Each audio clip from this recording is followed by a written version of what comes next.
안녕하세요. 매일 아침 말씀 묵상에 오신 여러분을 진심으로 환영합니다.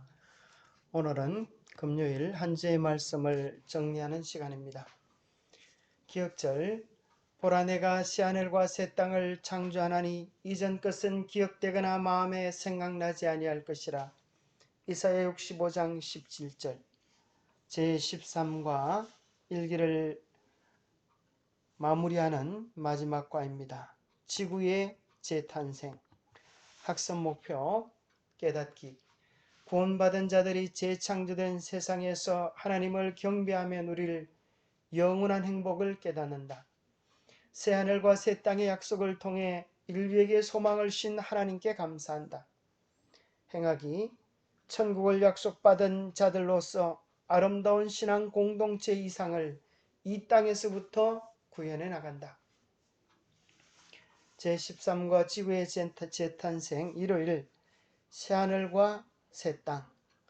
이사야 65장에서 66장은 마치 성경의 제일 마지막에 나오는 계시록 21장, 22장과 같이 새하늘과 새 땅의 소망으로 우리를 초대해 줍니다.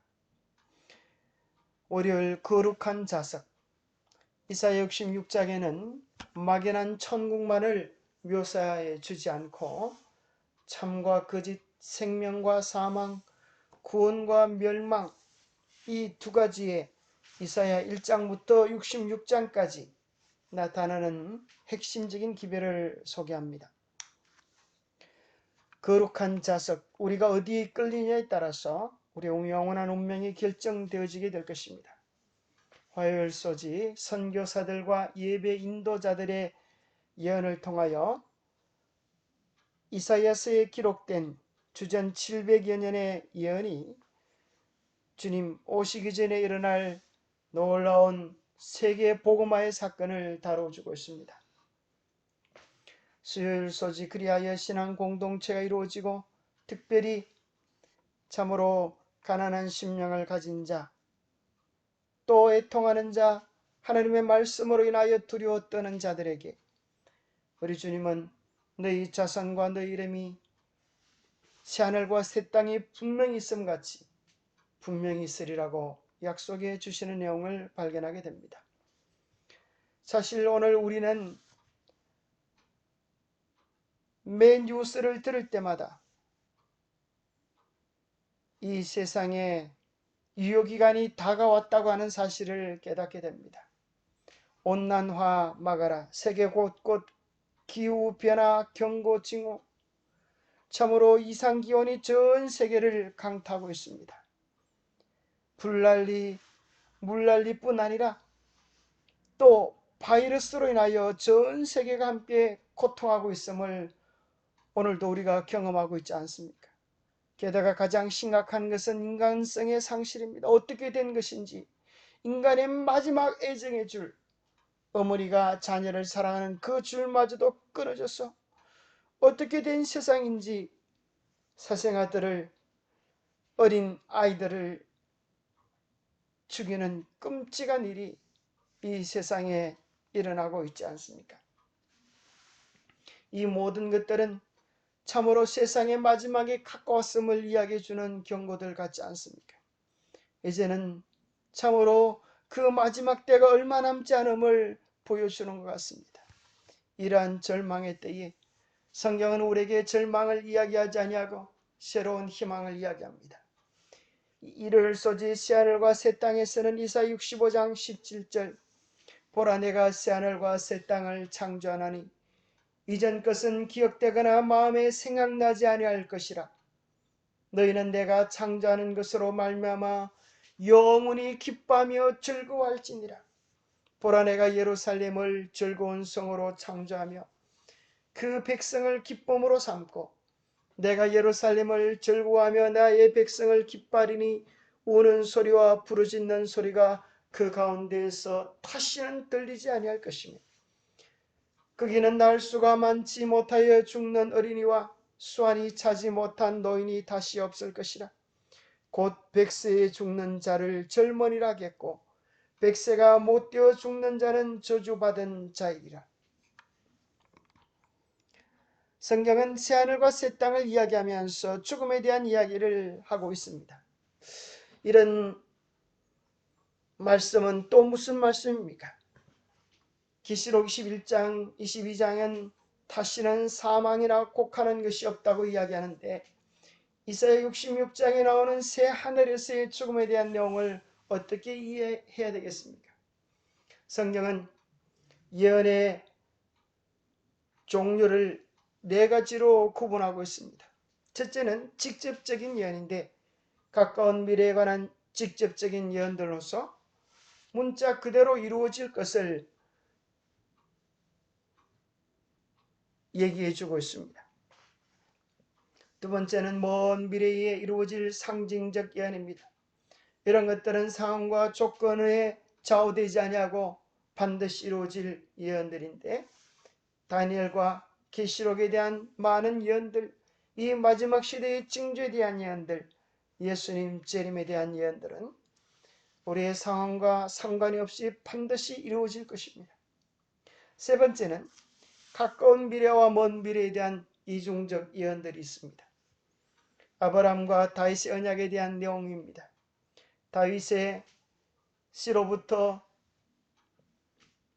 한 사람이 나와서 성전을 하나님께 드리고 그 왕위가 영원히 견고하게 되어질 약속을 하고 계신데 그것은 솔로몬을 통하여 부분적으로 이루어지지만 솔로몬이 지은 성은 무너져버리고 그의 왕권도 무너집니다. 그래서 궁극적으로 예수 그리스도를 통하여 완성되어질 것이기 때문에 이중적 예언이 됩니다. 솔로몬에 이루어지고 궁극적으로 예수 그리스도를 통하여 이루어지는 것입니다. 네 번째는 조건적인 예언이 있습니다. 니네를 향하여 요나가 선포하기를 40일이 지나면 니네가 무너지리라 그렇게 경고했습니다. 온 백성이 통회함에 회개한 덕분에 40일이 지나도 니네가 무너지지 않았습니다. 회개하고 돌아온 것입니다. 이 예언은 조건적인 것입니다. 회개하고 돌아오면 하나님께서 그들을 용서해 주시지만 회개하고 돌아오지 않으면 니느웨가 멸망할 것을 경고하는 조건적인 예언입니다. 이사야 65장부터 66장의 예언들은 3번과 4번에 해당되는 예언입니다.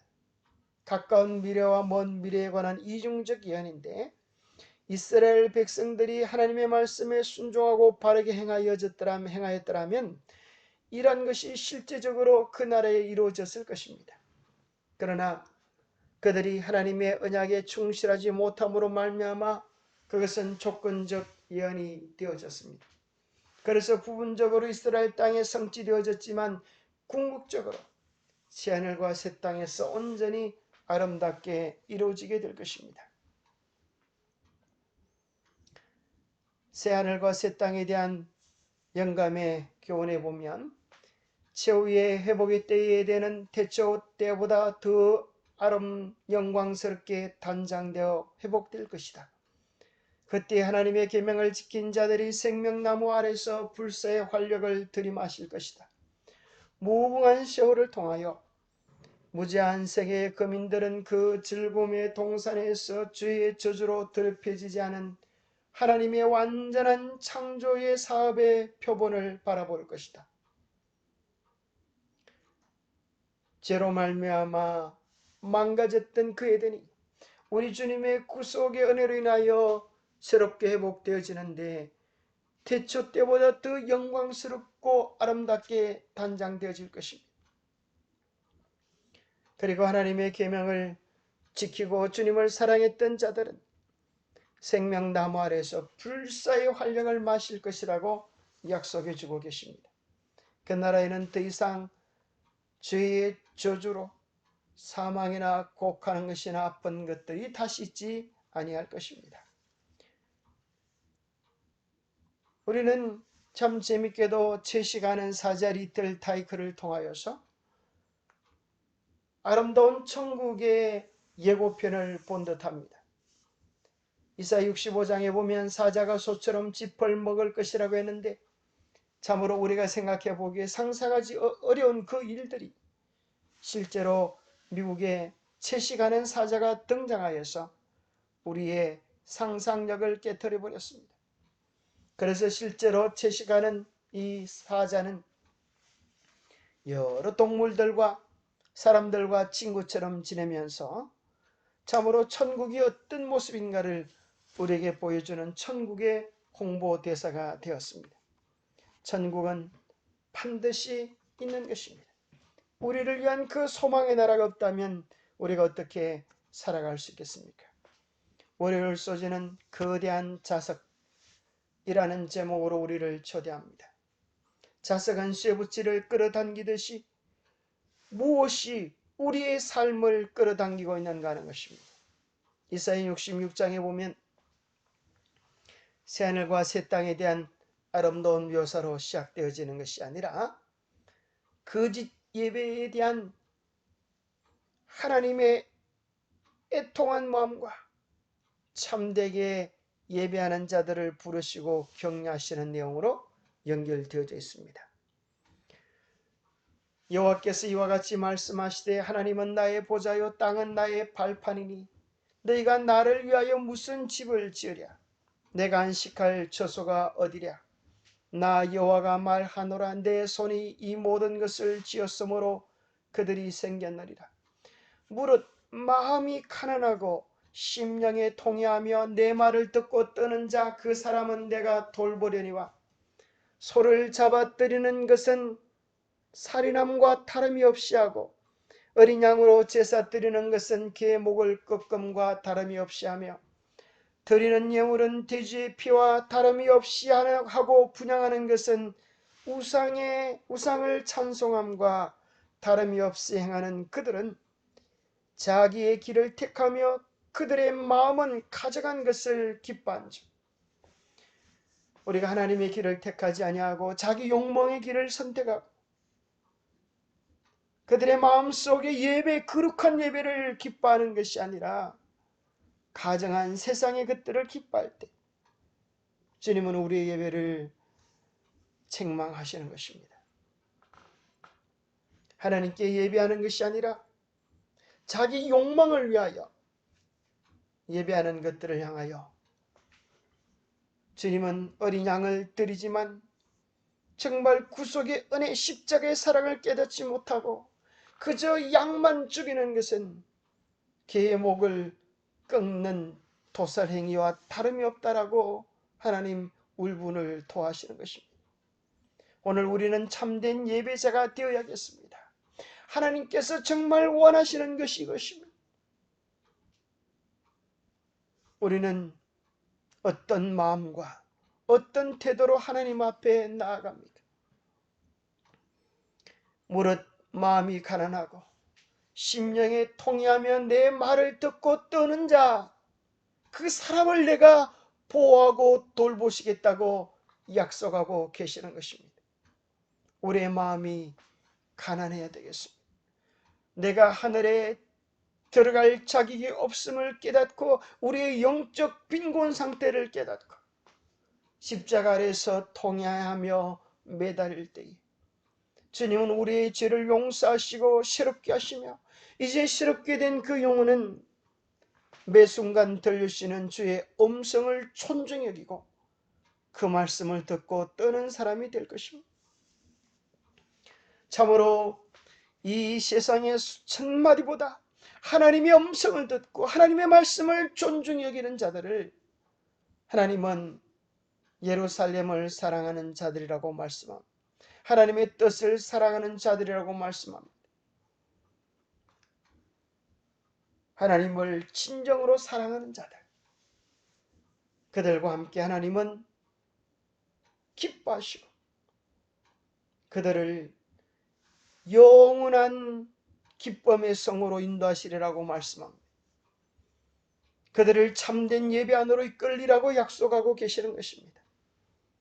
11절에 보면 너희가 젖을 빠는 것 같이 그 위로하는 품에서 만족하겠고 젖을 넉넉히 빤 것 같이 그 영광의 풍성함으로 말미암아 즐거워하리라. 우리가 진실된 마음으로 주님을 찾을 때 주님의 사랑과 주님의 자비와 주님의 은혜는 한이 없는 것입니다. 마치 엄마 품에 안긴 아기가 한없이 엄마의 사랑을 누리는 것처럼 우리가 하나님의 품에 안겨서 그 놀라운 은혜와 영광을 누리게 될 것을 약속해 주고 계시는 것입니다. 그래서 우리는 황금 도성이 아니라 예수 그리스도께 이끌림을 받아야 되겠습니다. 우리가 천국에 들어가고 싶어하는 그 욕망보다도 예수 그리스도께 이끌리는, 예수님을 닮고자 하는, 예수님의 사랑을 본받고자 하는 열망이 우리 속에 있어야 되겠습니다. 무엇이 자석 같은 역할을 할까요? 내가 땅에서 들리면 모든 사람을 내게로 이끌겠노라. 예수 그리스도의 십자가의 진정한 사랑을 깨달을 때 우리의 마음은 그분의 사랑에 매료되게 될 것입니다. 우리를 향한 그리스도의 사랑을 깨닫기만 하면 우리의 마음이 그분의 사랑으로 인하여 강권되게 될 것입니다. 바로 예수 그리스도가 나를 위하여, 이 벌레 같은 나를 위하여 영원한 생명을 주셨음을 깨닫게 되고, 이제 주님께서 나를 위하여 죽었은즉 우리도 살아도 주님을 위하여 살고 죽어도 주님을 위하여 죽는 새로운 존재가 되어지는 것입니다. 그래서 이제는 자신의 쾌락, 자기의 즐거움, 자기의 명예를 위하여 살지 아니하고 사나 죽으나 주님을 위하여 사는 새로운 피조물이 되어지는 것입니다. 무엇이 우리의 마음을 이끌고 있습니까? 천국입니까? 예수 그리스도의 사랑입니까? 영감의 교훈은 이렇게 이야기합니다. 저들의 마음은 그리스도의 사랑을 깊이 깨달음으로 감동되지 못하고 다만 천국을 얻기 위하여 그리스도인의 의무를 하나님께서 저에게 요구하시는 것으로서 이행하려고 한다. 이러한 신앙은 아무 가치도 없는 것이다. 그리스도께서 마음 안에 거하실 때에 심령은 그의 사랑과 그와 더불어 교통하는 기쁨으로 충만하게 되어 그를 그리워서 따르게 될 것이다. 그를 명상하는 가운데 자신을 잊어버리게 될 것이다. 그리스도에 대한 사랑이 모든 행동의 원동력이 될 것이다.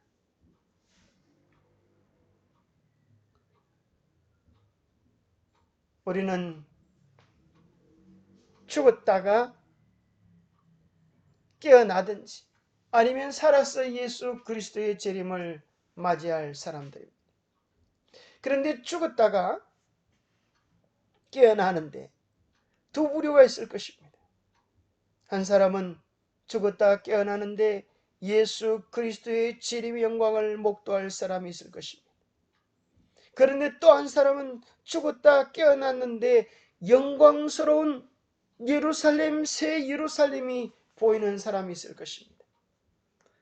여러분, 누가 구원받은 자입니까? 새 예루살렘이 그들 눈앞에 보이는 사람은 죄송하지만 둘째 부활에 참여한 사람들입니다. 첫째 부활에 참여한 사람들은 예수 그리스도의 재림의 광경을 보게 될 것입니다. 우리의 마음에 천국을 사모하는 것보다 더 중요한 것은 예수 그리스도를 사랑하는 사람들, 예수 그리스도의 사랑을 누리고 교제하는 사람들은 주님의 사랑을 오늘 누리고 오늘 이 땅에서 새하늘과 새 땅의 기쁨과 감격을 깊은 영혼 속에서, 내면 속에서 맛보게 될 것입니다. 그러나 그리스도에 대한 사랑이 없이, 그분의 사랑에 대한 감동이 없이 천국을 얻기 위하여 힘겨운 여행을 하는 사람들은 너무나 무겁고 힘든 여행을 하는 어려운 신앙이 될 것입니다. 예수 그리스도의 사랑, 그것이 우리의 걸음에 함께할 때, 우리의 마음에 함께할 때 우리의 신앙은 즐겁고 감격스러운 것이 되게 될 것입니다. 그래서 예수 그리스도가 우리 안에 기쁨과 즐거움으로 차지하게 될 때에 이사야는 선교사들과 예배 인도자들이 생겨질 것을 이야기합니다. 십자가의 보혈의 은혜로 거듭난 자들이 그 구원의 복음을 스페인, 리비아, 활 쏘는 사람들이 많은 리디아, 두발, 그리스, 그리고 내 명성을 듣지도 못하고 내 영광을 보지도 못한 먼 나라로 갈 것을 말씀합니다. 그들이 나의 영광을 모든 민족에게 선포할 것이다. 너희 이스라엘 사람들이 제물용 곡식을 깨끗한 그릇에 담아 성전에 가져오듯이 그들이 온 세계에 흩어진 너희의 모든 동족을 말과 수레와 마차와 노새와 낙타에 태워 예루살렘의 거룩한 산으로 데리고 와서 나 여호와에게 예물로 드릴 것이다. 세계 만방으로 흩어진 선교사들이 수많은 영혼들을 주님께로 인도할 것을 이야기해 주고 있습니다. 바로 여기 나오는 다섯 도시는 동서남북에 흩어져 있는 대표적인 나라들을 이야기합니다. 그래서 다섯 동서남북 중앙에 있는 이 다섯 가지 방향, 온 세상 곳곳에서 그리스도를 찾아서 수많은 영혼들이 달려올 것을, 주님 앞으로 달려올 것을 이야기해 주고 있는 것입니다. 그들이 주님의 사랑으로 신한 공동체를 이끌게 될 것입니다. 나는 그들 가운데서 택하여 제사장과 레위인을 삼으리라. 여호와의 말씀입니다. 이방인들은 제사장도 레위인도 될 수 없었지만 예수 그리스도의 십자가 연에는 그 모든 높은 담을 헐고 벽을 무너뜨려서 온 세상을 초청하고 있는 것입니다. 사실 온 세계를 향한 하나님의 가슴은 창조 때부터 그랬고 하나님의 마음속에서 영원히 세계가 함께 있었습니다. 십계명을 반포할 때 바로 그 시내산 언약에서도 우리 하나님은 말씀하시기를 세계가 다 내게 속하였나니 너희가 내 말을 잘 듣고 내 언약을 지키면 너희는 모든 민족 중에서 내 소유가 되겠고 너희가 내게 대하여 제사장 나라가 되며 거룩한 백성이 되리라 하셨습니다. 그래서 제사장 나라가 된다는 말은 이미 모든 세계의 복음을 선포하게 되어질 축복받은 백성을 통하여 이 복음을 세상에 선포하게 되어질 특별한 언약의 백성이다라고 하는 것입니다. 하나님은 언제나 세상을 가슴에 품고 계셨습니다. 하나님의 새로운 세계 질서에서 이방인들은 하나님의 백성에 합류할 뿐 아니라 유대인들과 동등한 동역자로서 통합적인 신앙 공동체의 왕 같은 제사장이 될 것입니다. 따라서 유대인과 이방인들은 아무 구별이 없게 될 것입니다. 이 모든 것은 십자가의 은혜입니다. 원래 그랬듯이 십자가는 모든 죄의 저주를 무너뜨려버리고 원래의 모습으로 회복하게 될 것입니다. 그리스도 안에서 한 가족이 됨, 국적이나 인종이나 계급에 의한 차별을 하나님께서는 인정하지 않으신다. 하나님께서는 온 인류의 창조주이시다. 모든 사람은 창조에 의하여 한 가족이 되었고 구속을 통하여 하나가 되었다. 그리스도께서는 모든 분리의 장벽을 헐어버리시고 성전 마당의 모든 칸막이들을 열어젖히셔서 모든 영혼들로 하여금 자유로이 하나님께 나아갈 수 있게 하기 위하여 오셨다. 하나님의 창조에는 인간의 아무런 높낮이 차등이 없는 것입니다. 마찬가지로 예수 그리스도의 십자가는 우리 모두의 가치와 가격이 십자가의 값이라고 예수 그리스도의 생명값이라고 이야기하시면서 아무도 차등이 없다고 이야기합니다. 오늘 그리스도의 십자가를 경험한 자들, 가난한 자, 애통하는 자, 하나님의 말씀을 향하여 두려워 떠는 자들을 향하여 주님은 이렇게 말씀합니다. 현대인의 번역입니다. 내가 만들 새하늘과 새 땅이 내 앞에 항상 존속할 것이 분명한 것처럼 너희 후손과 너희 이름도 분명히 존속할 것이다. 여러분, 세상에 얼마나 감격스럽고 황송한 말씀입니까? 새하늘 새 땅이 분명히 존속하는 것처럼 너희 이름도 너희의 후손도 분명히 존속할 것이다. 얼마나 감사한 말씀입니까? 너희 없이 나에게 새하늘과 새 땅이 아니다. 주님께서 우리 각자를 향하여 이렇게 말씀해 주시니 얼마나 황송한 말씀입니까? 이사야서에서 가장 놀라운 약속 중에 하나가 이사야 66장 22절에 기록되어 있습니다. 이 구절을 주의 깊게 읽어보십시오. 새하늘과 새 땅에서 우리 자손과 우리 이름이 영원히 남을 것입니다. 다시는 지워지거나 잘리거나 뽑히지 않을 것입니다. 우리에게는 죄와 죽음과 고통이 없는 새로운 세상, 곧 새하늘과 새 땅에서 영원한 생명을 누릴 것이라는 약속이 있습니다. 이것이 바로 기독교 신앙의 최종적이요 완전한 성취입니다. 그리스도께서 십자가에서 우리를 위해 이루어 놓으신 일들의 완성인 것입니다. 새하늘과 새 땅에서 월삭이는 이유는 무엇일까요? 매 안식일에 모든 혈육이 하나님 앞에 나와 경배할 것입니다. 뿐만 아니라 매월 주하로 경배할 터인데, 그것은 요한계시록 22장과 연결해 볼 때 요한계시록 22장은 하늘 아름다움을 묘사하시면서 생명수 강이 흐르고 강 좌우에 생명나무가 있어 12가지 열매를 맺대.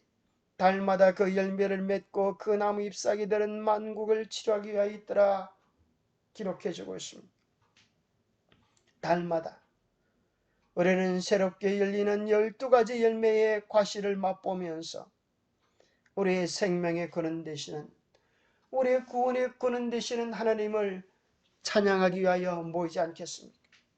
하나님께서 우리에게 베푸르신 은혜가 얼마나 크고 얼마나 놀라운지 여러분, 우리가 어떻게 알게 될까요? 가장 분명한 대답은 가봐야 한다는 것입니다. 우리의 이해와 이성은 분명한 한계를 가지고 있습니다. 이 땅에서 천국을 우리가 다 이해할 수 없습니다. 그러나 분명한 한 가지는 우리가 하늘에 도착했을 때 하늘은 결코 우리를 섭섭히 대하지 아니하고, 이 땅에서 아무리 고난과 시련과 어려움이 많았던 이들이랄지라도 주님의 은혜로 도착하여 천국에 도달할 때 그들은 이 땅에서 고난과 어려움들을 생각하려고 하면 그러한 것들은 다 잊어버리고 그 하늘의 영광과 아름다움을 보면서, 하늘은 너무나 은혜로운 곳이다.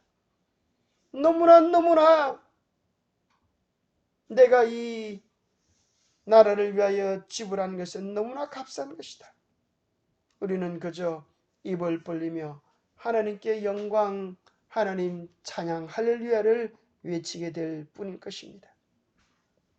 하나님은 오늘 우리에게 천국 초청장을 보내기를 원하십니다. 사랑하는 나의 자녀야, 내가 너를 위하여 하늘의 집을 준비해 놓았단다. 죽음으로 헤어진 내 사랑하는 가족들, 친구들이 기다리고 있단다. 그 나라에서는 더 이상 외롭지도 힘들지도 눈물 흘릴 필요도 없을 것이다. 왜냐하면 내가 너와 영원히 함께할 것이니까. 너를 죽도록 사랑하시는 예수님. 여러분, 우리에게 주님께서 이런 초청장을 주신다면 얼마나 감사하겠습니까? 우리는 주님이 오시는 그날 죽음으로 헤어졌던 모든 가족들을 만나게 될 것입니다. 우리가 그렇게 사랑하는 주님과 우리 사랑하는 가족들이, 친구들이 영원히 헤어짐이 없는 그 나라에서 영원한 사랑을 누리게 될 것입니다. 그 나라에는 다시는 죄와 슬픔과 아픔과 고통이 있지 않을 것입니다. 그 나라의 주인이 되시기 바랍니다. 그러려고 하면 꼭 예수 그리스도의 사랑을 붙잡게 되기를 바랍니다. 예수 그리스도를 깊이 명상하시게 되기를 바랍니다. 예수 그리스도의 탐없는 은혜를 누리게 되시기 바랍니다. 기도하겠습니다. 하나님 아버지, 우리의 운명도 지구의 운명도 끝을 향하여 줄다름치고 있습니다. 마지막에는 언제나 둘 중 하나밖에 없습니다. 생명과 사망, 구원과 멸망입니다. 오 주님 편에는 언제나 생명이 있음을 인하여 감사합니다. 주님 편에는 언제나 말할 수 없는 행복이 있음을 인하여 감사합니다. 우리가 상상할 수 없을 만큼 좋은 것들을 준비하신 하나님, 그 귀한 사랑과 은혜에 감사를 드립니다. 오늘 저희들의 마음에 천국을 심게 하여 주시옵소서. 오늘 저희들의 마음에 주님의 품성을 심게 하여 주시옵소서. 이 땅에서 주님의 사랑과 뜻을 실천하며 주님의 나라를 누리며 나누는 축복의 통로로 살아갈 수 있도록 우리 모두에게 복을 다하여 주셨기를 우리 주 예수 그리스도 이름 모자하여 간절히 간구하옵나이다. 여러분, 이 세상에 분명한 것이 많지 않습니다. 그러나 가장 분명한 것은 하나님의 말씀은 반드시 그대로 이루어진다고 하는 사실입니다. 오늘 우리들이 이 자리에 살아있음보다 더 분명한 사실은 주님께서 머지않아 영광 가운데 다시 오실 것이고 우리를 위하여 새하늘과 새 땅을 준비해 놓으셨다는 사실입니다. 오늘 우리의 마음을 주님께 온전히 드리고 주님을 붙잡을 때 우리의 이름도 분명히 그 나라에 있게 될 것입니다. 그 귀한 축복을 누리며 오늘도 주님 생각으로 행복한 하루 사시게 되기를 간절히 바랍니다. 한 주 동안 함께 해주셔서 감사합니다. 좋은 날 되세요.